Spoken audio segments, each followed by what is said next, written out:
Diolch. Noswaith dda. Diolch i chi gyd am droed. But we will speak in English, which will be easier for everyone and ourselves.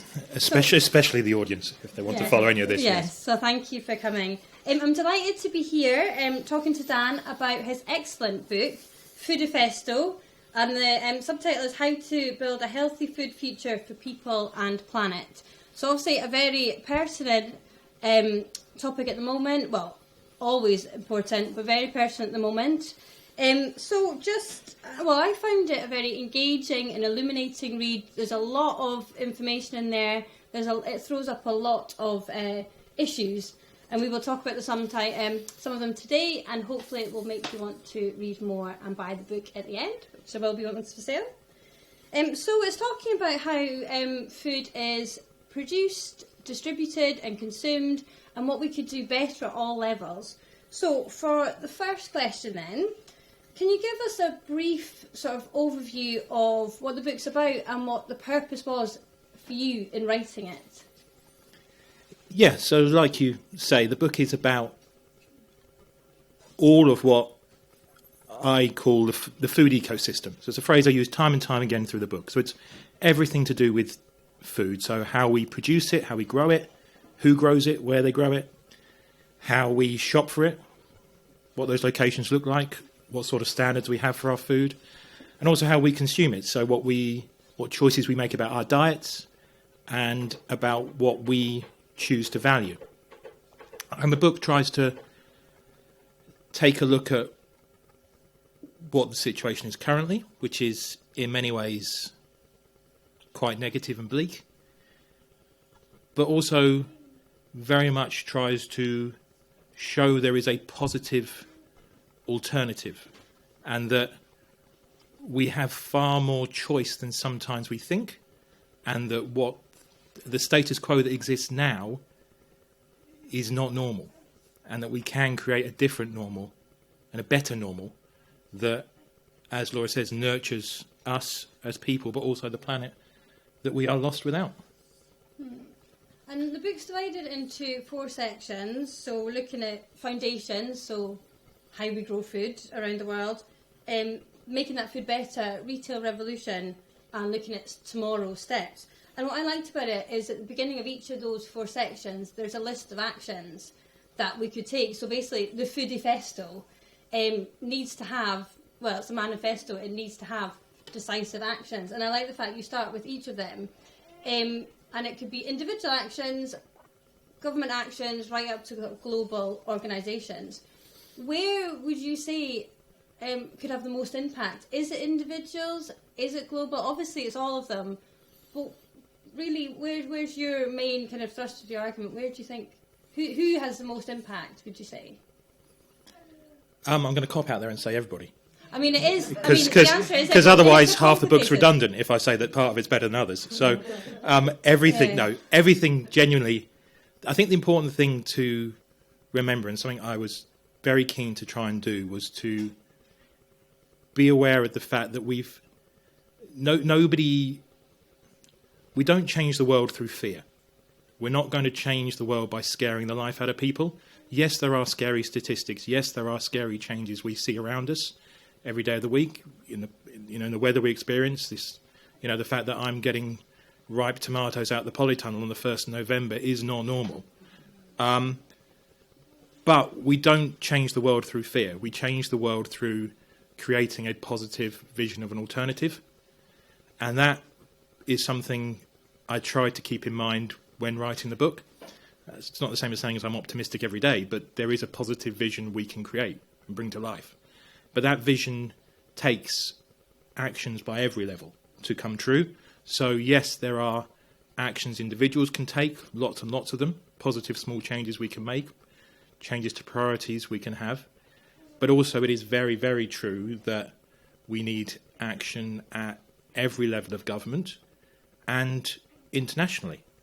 And that we need the whole thing. But it's always important to remember when we talk about climate change specifically that every 0.1% that we knock off the worst case scenario makes things better for our children and grandchildren than they would have been otherwise. So every action is worth taking, big or small, because they all contribute to a better future.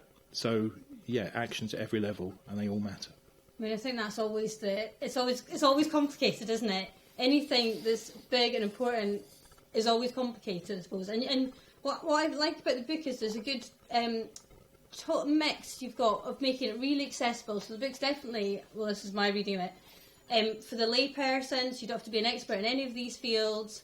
But if you are a retailer or you have got a background like I do in nutrition, or politics, there's still a lot to learn. Because I found, and I've written this down because I knew and remember the terms, so forgive me for having a look.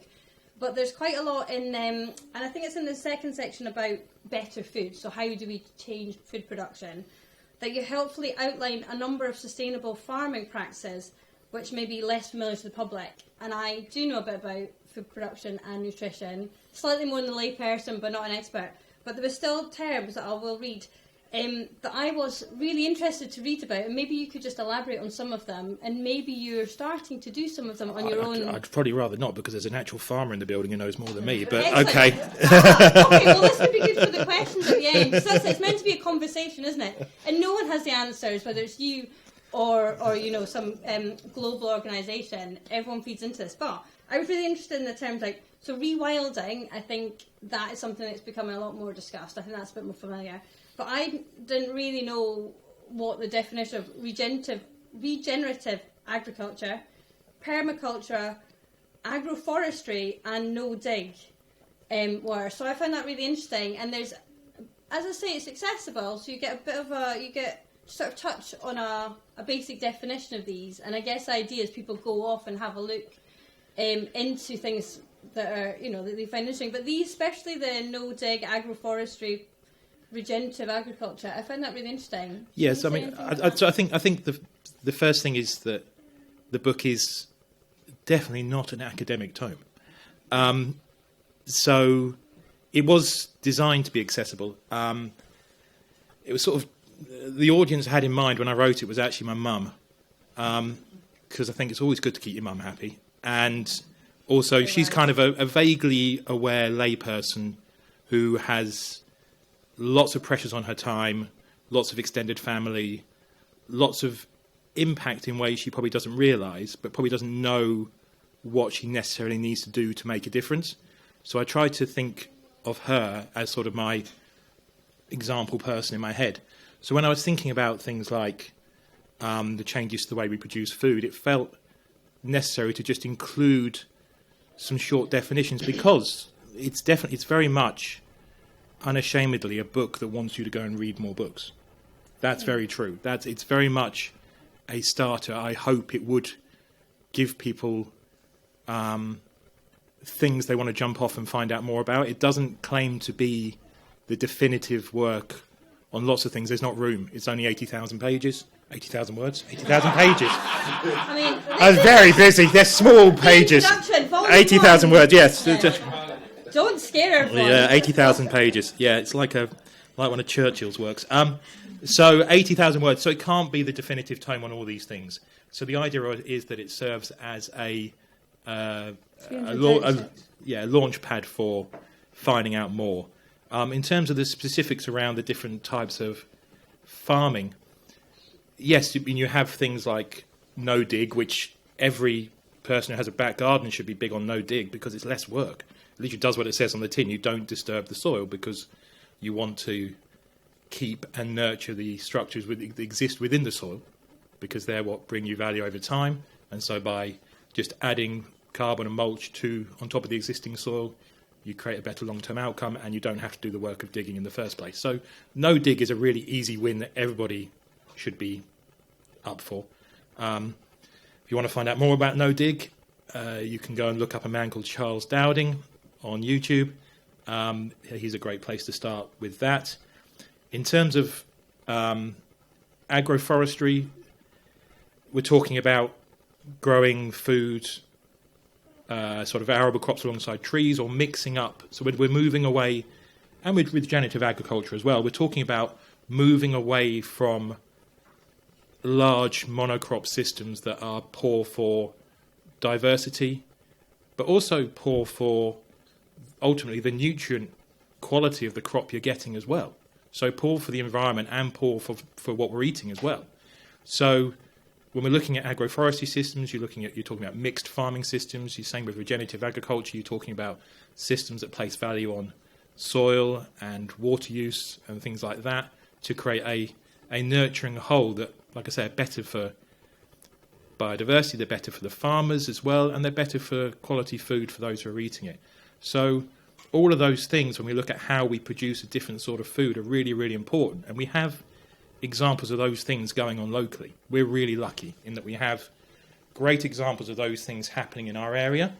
And I think that's something that really leapt out or became really prominent as I was writing the book, was actually how fortunate we are up here in this little corner of North Wales.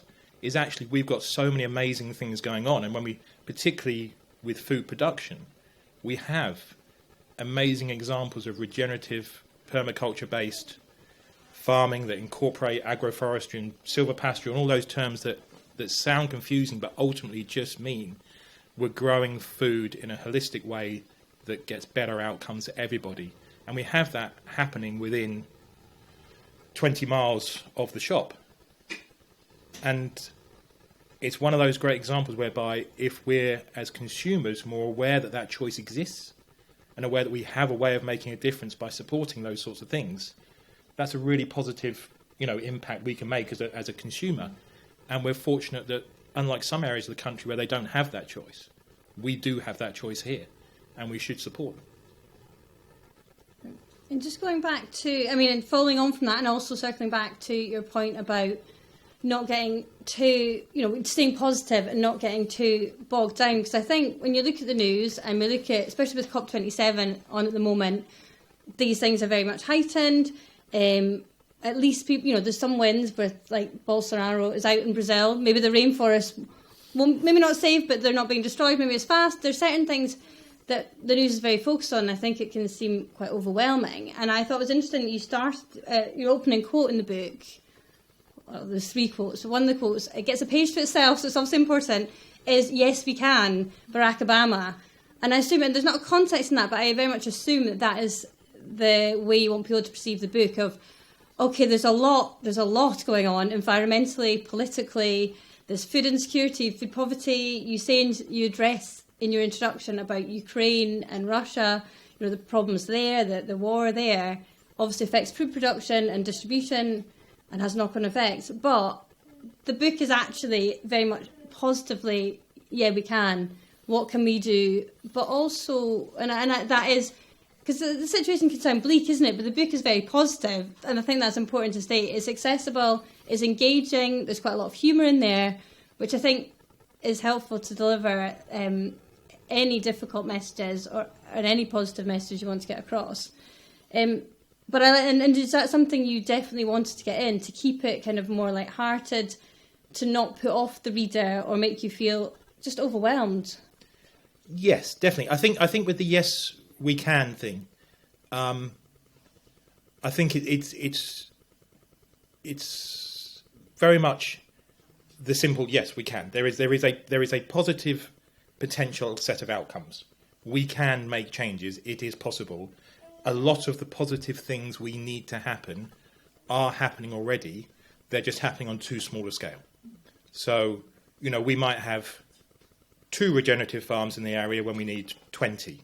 We might have 100 people shopping in a refill shop. We need thousands. The things are happening. A lot of them, we need to scale them up. So if they're happening already, that suggests it is possible to do them, and we just need more awareness. So that is a positive message in itself. So, yes, we can. Yeah, it very much was a deliberate choice to put it on a page by itself and make that there. I think the other thing is that, following on from what I said to you a moment ago, Obama is a really good example of somebody who sold a positive message of change. Now, we can argue about whether he was able to bring all that to life and achieve everything he wanted to achieve, but he ran in 2007, 2008 on a message of positive change, of hope, optimism, that things can be better. And there are not actually that many recent examples of people doing that, and certainly not many examples of people doing it successfully. And so I think that's a really important subtext to that, is it is possible to campaign on a positive message of change and be successful. And so I think all of that was buried within those very few words on that page by itself. It has impact, and you sort of make sure, at least it says from the outset that, listen guys, it's a big subject, you've not made it heavy, but I think also, to be fair, I think I start on, the book starts with setting the historical context. So, we do go back to how we've produced food, historically. And that is obviously setting the context to say that the reality we live in now is not the norm. How we shop, produce, consume food over the last 50 years, over the last 250 years, is not the historical norm. It's not how humans have normally got their food. And then I go on to talk about the negative outcomes that exist within food now. So like Laura says, the health problems, the huge rise. In 1950, there was zero obesity in the UK. Now, okay, that's because everybody was starving after the Second World War and on rations, but there was no obesity. And now, in 2022, we have 30% of the UK population, I think, is classed as at least partly obese, if not clinically obese. So we've created obesity in the last 70 years. We didn't have it, we now have it. Our systems, our choices, our food has created obesity as a thing. We didn't have it, we now have it.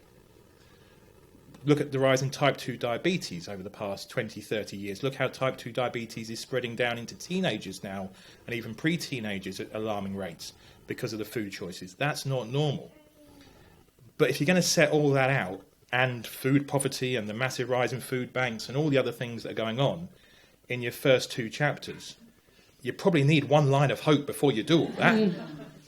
Because otherwise you're going to be in a pit and despair, and before they've got to the hopeful bit. So I think that's really important felt really important just to give a dash of hope. Yeah. A dash of the sweet before the sour.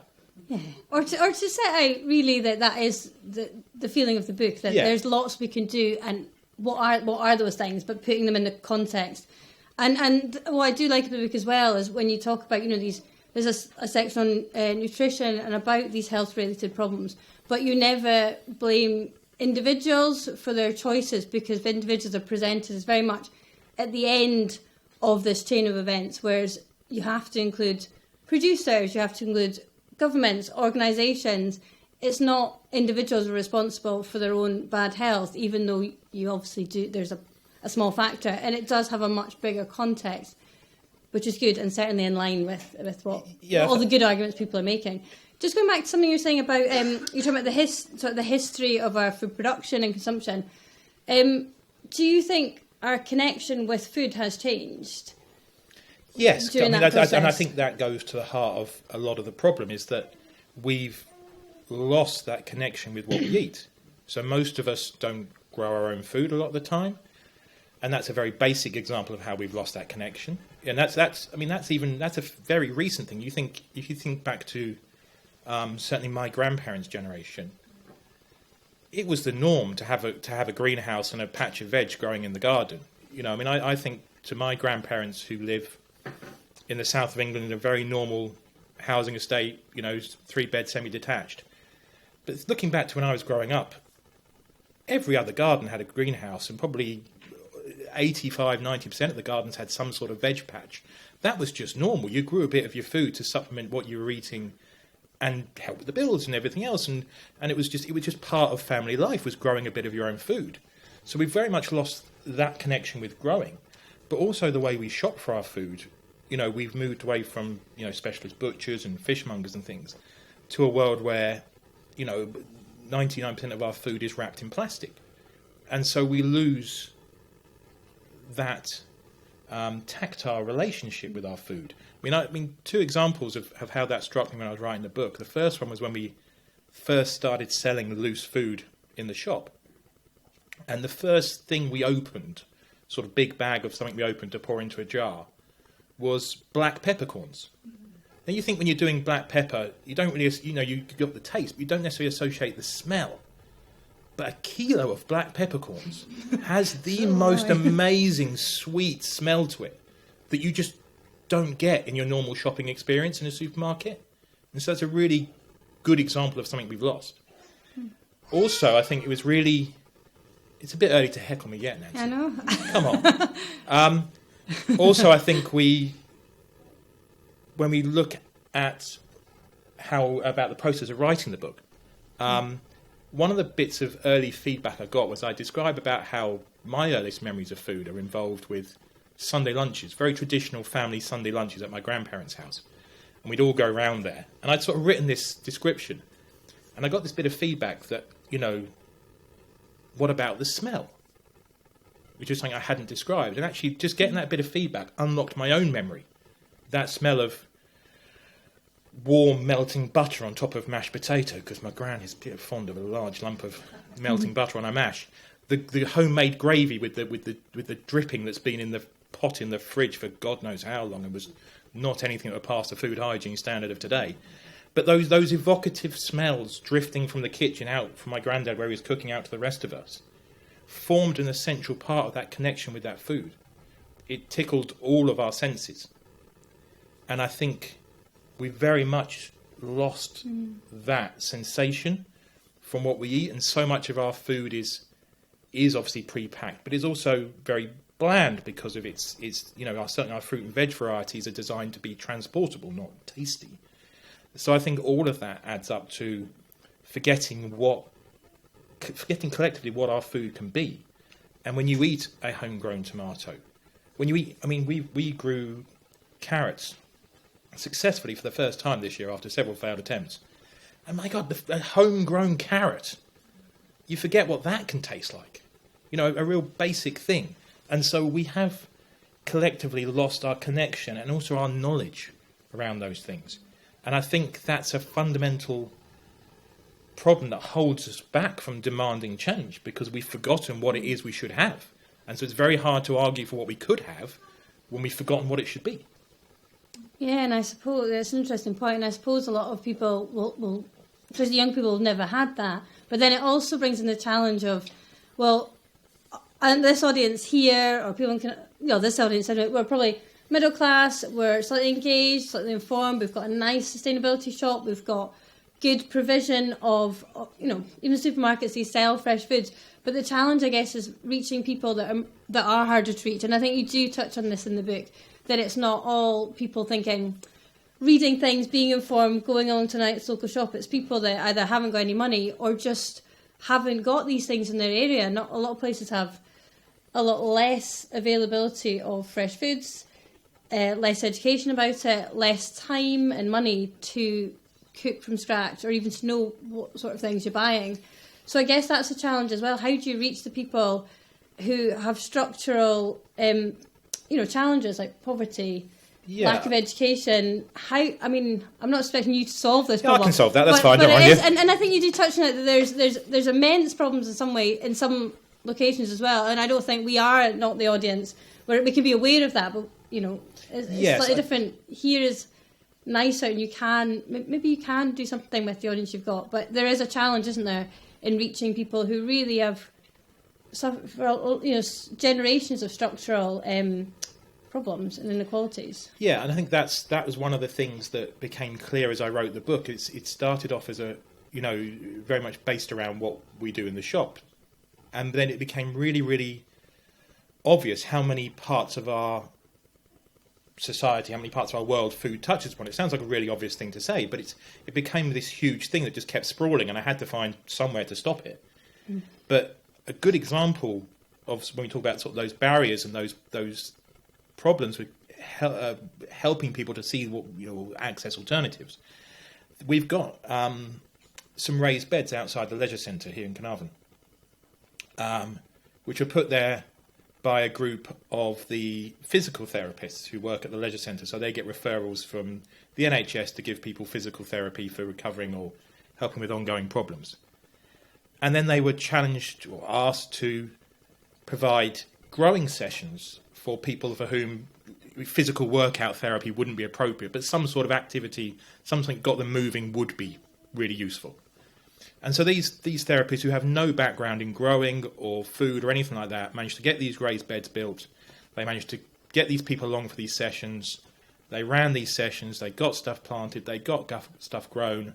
They did really brilliantly. They got these beds were full of productive, lovely food. And they went, right, who wants to take some of this home? And none of the people who attended the sessions wanted to take any of the stuff home because they didn't know how to cook it, or they didn't have the facilities to cook it, or they didn't know what to do with it, or they had a physical disability that would stop them chopping up the food. And so suddenly you realise that this thing that we go, oh, we just need to grow some fresh food and bring fresh food to the masses. Well, actually, it's so much more than that. It's so much more interconnected with all those other societal problems we have. And I think again, it's something you could write whole books on, and people have written whole books on. But it felt important to acknowledge how big those barriers are, how deep-rooted, multi-generational those boundaries, those challenges can be, and how much of what we see around us we need to change to fix those problems. Because it's all very well having great farms. It's all very well having a shop you can go and refill your washing up liquid bottle at. But if you've got a physical disability that stops you chopping a carrot, that's a really basic thing. If you've got no knowledge of cooking fresh veg, and you're 60 years old and you've never cooked fresh veg because you've never been taught how to, nobody in your family does it. Well, where do you start with that? And all these problems are really deep-rooted within our society.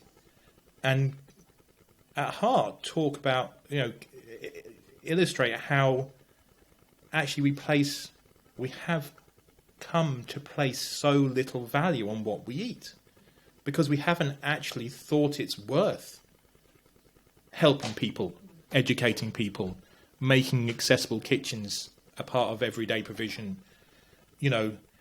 We've not, society as a whole, governments at all levels have not considered this important. And it speaks to the neglect that I think lies at the heart of, I'm not even sure I can say food policy because I don't actually necessarily believe such a thing as food policy has actually existed in this country over the last 40 years. One of the things, and that definitely ties in with one of the things you say in the book about you're advocating for a food minister. I think it's about, food minister for the UK, which we've had twice during wartime. And that is exactly the point you're making, that, well, you think you're saying about the 16 different departments that food policy can slot into, 16 government departments, and obviously in life that fills into everything. But there's 16, and yet there's, we've got a health minister, we've got all sorts of, and I think we're inventing them all the time for people that don't deserve them, but we've got ministers for all sorts of things, but we don't have a food minister, and it's a really good point. And I know other people have made this point, and you've put it into the book very well, that it's really important, it's central to life. We've got ministers and people responsible for all sorts of other things. We've got them for sport, but we don't have something that's fundamental to our bodies and our health. And you could measure that and you can monetize that in terms of, people are healthier, less spent on healthcare, etc. And we don't have one, and it's a really good point when you make it that, why don't we have one? We should, and you could draw all these things together. Yeah, I think that what another sort of realisation I had whilst writing the book was how I came to feel it's impossible to have a functioning national health service if you don't have a national food strategy. I don't see how we can have a national health service that can be as effective as it could be and as affordable as it needs to be going forward without serious thought, planning and organisation going into the food we eat.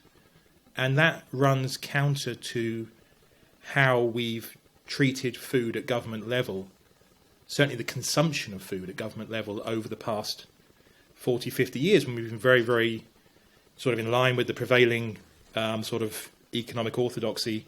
We've been very happy to let the free hand of the market determine what we get to eat. And that means that ultimately we're letting supermarkets dictate food policy in the country, in the UK. Well, supermarkets have their uses, and we should never forget that they are miracles of availability. Your average supermarket stocks tens of thousands of lines, and they're on the shelf every day of the week, pretty much. And that is an incredible feat of logistics, planning, finance, and everything else that goes into it. But that's not the same as saying they should be allowed to run food policy by default in the country. And so I think I'm very clear that we need a higher level of government intervention in these things. Not because I'm particularly advocating communist-style 5-year plans for production, but because food's too important to leave to chance. And actually, the food we eat shouldn't be a convenience, it should be a choice. And that's a choice that government should make, that's a choice that local governments should make, that's a choice that health authorities should make, and that's a choice that we as individuals should make. And that sort of shift of mindset from convenience to choice has to operate at all sections of society. And that's why we need more government just interest in the subject, frankly. Yeah, it does seem, when you spell it like that, it does seem, you're incredulous about how that has just been left, to the free market, to people to pick up sort of, what do they call it, downstream, where the damage has already happened, where it's a health service, where it's environmental people trying to claw back some of the damage, rather than doing something more proactive and putting money and time and effort and expertise further up. I mean, we both work for supermarkets, so we should not, people like us maybe shouldn't be in charge. I used to be a stock control manager for a supermarket, and I know our decisions were not based on health and well-being of planet or person. And I met the buyers for Sainsbury's in London, and their decision making was really interesting about what food they bought and how what volumes and how they pushed it out to the stores. They weren't evil people. That was really interesting, but it definitely shows you that there should be some better plan looking at health and I think we've got an example now, because we've got a situation whereby a couple of years ago, the government of the day, however many back that was, one of the prime ministers somewhere back, we've had a few, commissioned a national food strategy, a national food plan, which was put together and written by a chap called Henry Dimbleby, who's a restaurateur and food writer. Mm-hmm.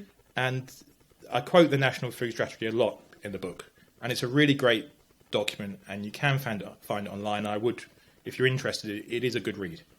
But he makes really, really clear in one of his sections, he calls it the junk food trap. That actually that eating bad food is not always a choice. There are chemical reactions within our brains. We are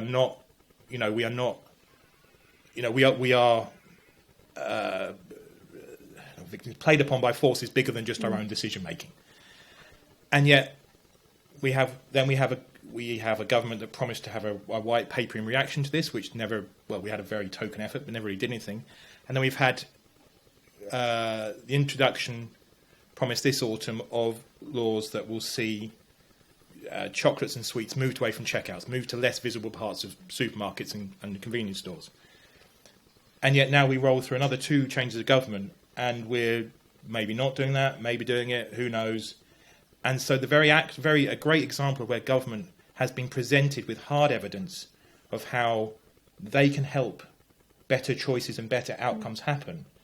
And we cycle in, and instead that gets cycled through 2 or 3 different types of ideological stupidity. And now we're just left in a quandary where half the retailers don't know what they're meant to be doing. Half the food producers don't know whether they're meant to be, manufacturers don't know whether they're meant to be designing new displays for different parts of shops. Customers don't know where to find stuff. And we're in danger of missing an opportunity to make a really simple change that could help start to direct people away from unhealthy food. And it's a great example of how, it's a great example of how short-termist our governments are, because they don't tend to survive the month. Exactly. But it's a great example of how we need longer-term thinking in place about the food we eat, about how we interact with it, about how, we are not 100% masters of our fate when it comes to our appetites and our brain chemicals and everything else, and that there are really sensible interventions that can be made that can make a difference. But it's not necessarily happening. No. Right, we're going to have some questions, because people might have burning questions. But I'll ask one first to lead into it, just to wrap up this section, and then hopefully think of any questions you have. So we've got about 15 minutes left, I think, maybe less. Because it's a manifesto, it's a foodifesto.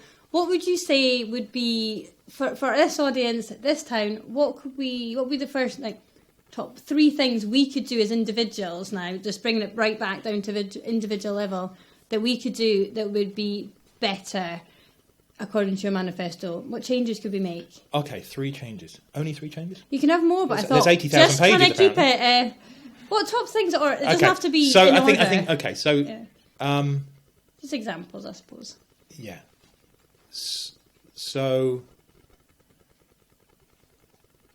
the first one, and I devote a slightly surprising amount of space in the book to this, is political engagement. Yeah, we live in a democracy. We have the power to vote. There are radically different options available between political parties and radically different levels of seriousness they apply to these issues, whether that be the wider, climate issues or food policy in particular. We have the power to change that. It is, I say in the book, and I've said it to many people in the shop, it is easier to change the government in a democratic system than it is to demolish 500 Tesco's. Yeah? We're not going to demolish 500 Tesco's in the next 20 years, but we are going to have 4 changes of government in that time.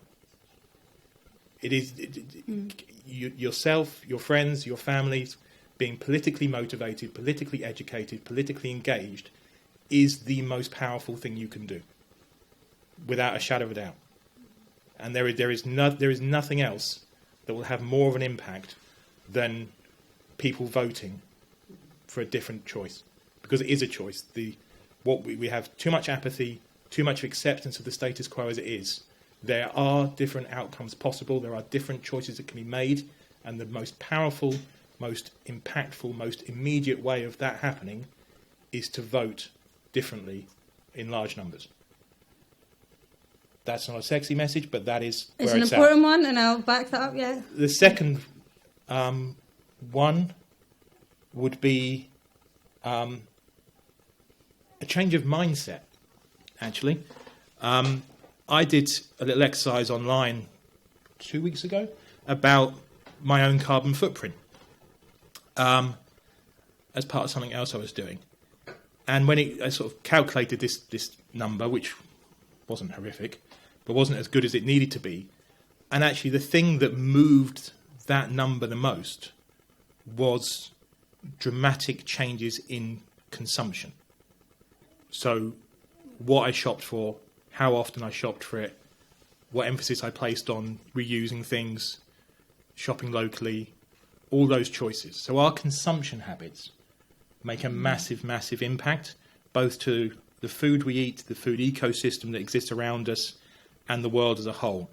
And so, again, that might sound a little abstract and amorphous, but we do need a change of mindset from a world whereby we treat shopping as a hobby, because that is not sustainable in any way, shape or form. And so that is a massive way we as individuals can have an impact. And then beyond that, it comes down to our personal choices. So how often we fly, how much meat we eat, what sort of meat we eat.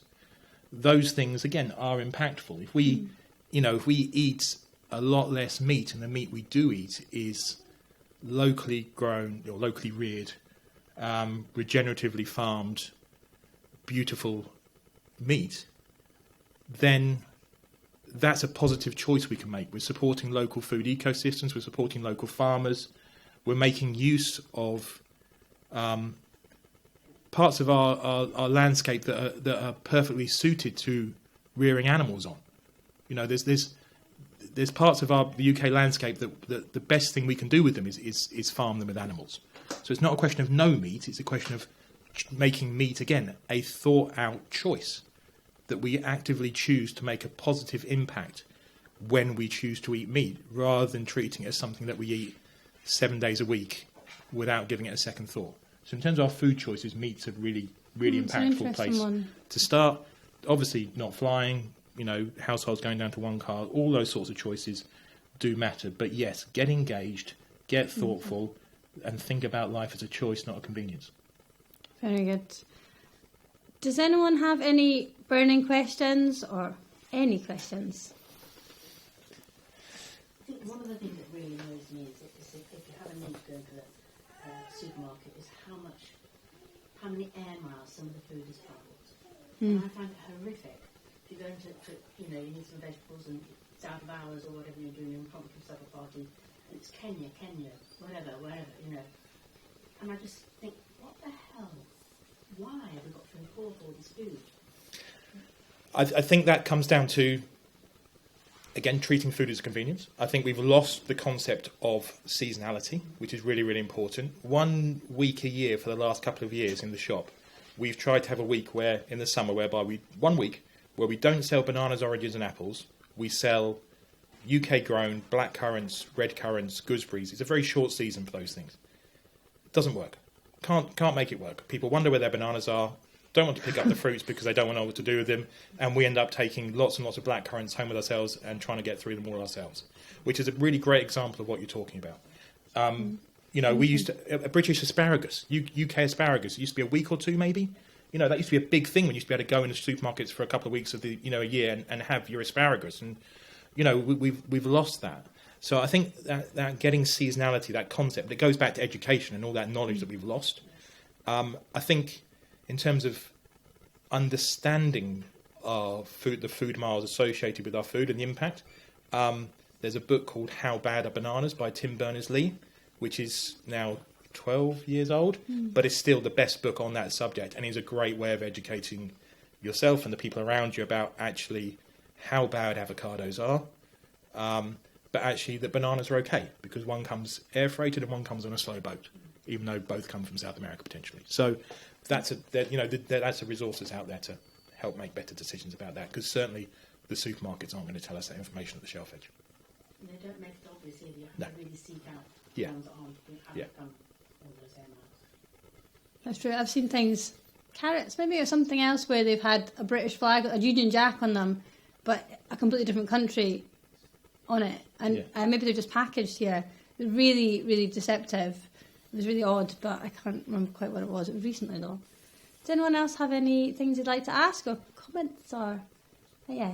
Thanks, Dan. I thought it was really, really good. I just wondered about, there was lots of stuff that came up. I was like, it'd be really good to discuss further, because you sort of think, that's interesting. I wonder how that would work, or to share ideas. And if you either are aware of any forums where that can happen locally, or whether you thought about starting something, or even doing like a kind of, a book group about your book, where we could sort of get a chance to kind of thrash through the issues and chat them through.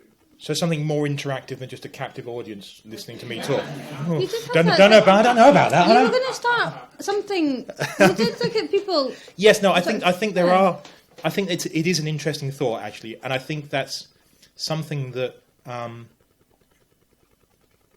think is one of the challenges actually that we've not met with the shop about the best way of communicating some of these things and the best way of facilitating these conversations.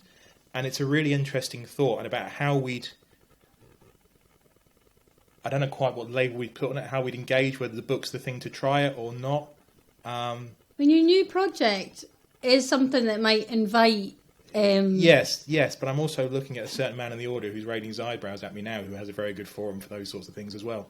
Okay, well that'd be useful to so I should just say, because I've been quite careful not to spend the whole evening giving this person a plug, but we do have a regenerative farmer in the midst here, Matt, who owns Hemband, who you do read about in the book quite a bit, and he has a lovely big barn, which is a nice warm space with coffee making facilities, it's obviously a place that because you mention it quite a lot in the book, and it's obviously a place that you like and admire, and I was wondering if it was more like a model for where you want to go, or whether you want an accompanying thing. I think there's room for lots of things going on, but actually in terms of a venue whereby actually it would feel like a really good place to have those conversations, because you feel like you're surrounded by a lot of things you want to believe in. I'm not forcing this on you, Matt, I'm just thinking out loud. We're all coming around to yours. Be fair, man, it's very open doors. But no, actually it's something I will take away and have a think about what that could look like, because I think maybe there is...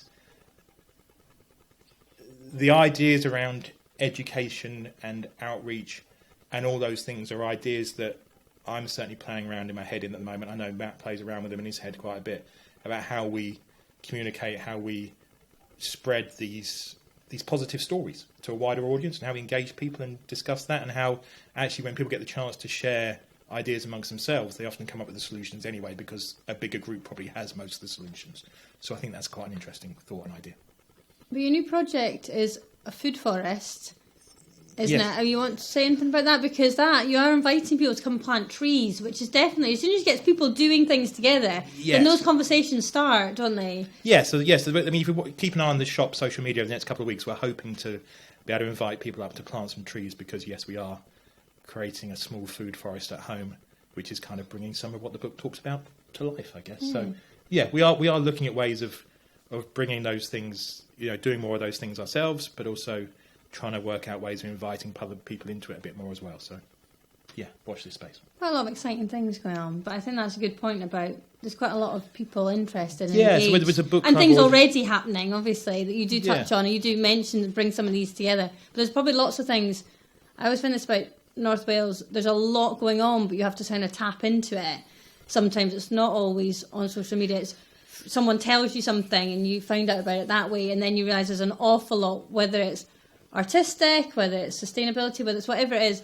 It's kind of under the surface. Not under the surface, but hopefully you know what I mean, because you live here too. Yeah. Once you tap into it, there's an amazing amount of things going on and interconnections between people, but you do need an in a way. I think I've certainly found that coming in from outside, but I think that is a genuine thing.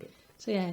I mean, it'd be good to know what people think those. I mean, I've said so. First of all, thank you, Dan, so much for writing the book and what you've done. Yeah, well done, Dan. I talk a lot about actually what the world needs are storytellers and farmers, and actually, I'm not saying Debbie the odd doctor or the odd parking attendant, but essentially, you need storytellers and farmers, and it kind of goes back a long way, because actually that's what humans have always been. It's what we've evolved to do over time, isn't it? And so actually, I think Dan writing the book and telling that story in such an amount of depth and such a kind of thorough go through is an incredibly valuable thing. And just for me, it's just an observation that I don't know. I find North Wales such a particularly exciting place to be at such a particular time in the history of Earth. Like Yestin here, actually his parents have been hugely influential and inspirational to everything I've done in the last, at least 2 decades of my life. And actually we live in a place which is incredibly rich with people. Some who like telling stories and some who don't. So actually having someone to tell those stories is incredibly valuable. And I think that thing about, where does this go next and do it, I think it's just, there's something in the storytelling which everyone can do, and everyone's not everyone can be a farmer, although I would recommend you all. But I think it's that storytelling. So it's everybody going home and going, God, I've heard about this really great book by this really great guy, and it gave me this really great idea. And it's just that passing on stories of, and passing on the stories that are in Dan's book and having this conversation with someone else and passing it on. And then maybe that does spiral. And so just everywhere you can, create conversation about food, because it's like you talked earlier about regenerative agriculture and what is it? And it basically it's like the most exciting thing for the future of humanity.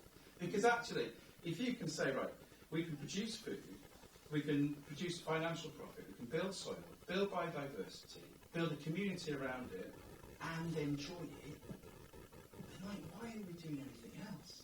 It's such an exciting opportunity we've got. And so I think that storytelling is the biggest thing. Well, that seems like a really nice place to end, unless you've got any final thoughts. But definitely, for more, I definitely recommend buying and reading the book. And Dan will put a lovely little, if you want a big sign, Dan will put a lovely little signature in there, little message. But thank you very much, everyone, for coming and listening and participating. Windy and chilly November evening. Yeah, Thank you really much. Appreciate it. And I hope you've enjoyed, and it's sort of stimulated some thoughts and some big desire to read the book. And also to go, I'm not sure how many of your customers already of Dan's. Yeah, plenty of customers. But yes, become customers, read the book. But just go out there and realise, I think it sounds big and fluffy, but it's hard to be bigger and fluffier than Matt is, with what he's just said. But we do, out fluffying Matt is a hard job. But we genuinely can. And I talked a bit about the politics, actually, just to round off, I think, is yes, we can. Genuinely. And especially here in North Wales, with the food producers we have, with the people we have, with the interesting things we've got going on here, we really can create a vibrant, functioning regional food ecosystem that can give us amazing things, both for ourselves, for our communities, for the people we care about, and the planet. And there is a massive, massive opportunity to not get bogged down in the national politics and the bad headlines, but to focus on these amazing things that happen here, these amazing local stories, these amazing people who are doing great stuff that we don't always know about, but we need to go and find and support. Because, yeah, those are the 3 words to take away, really. Yes, we can. And that's it. Thanks, there we are. Obama. See y'all.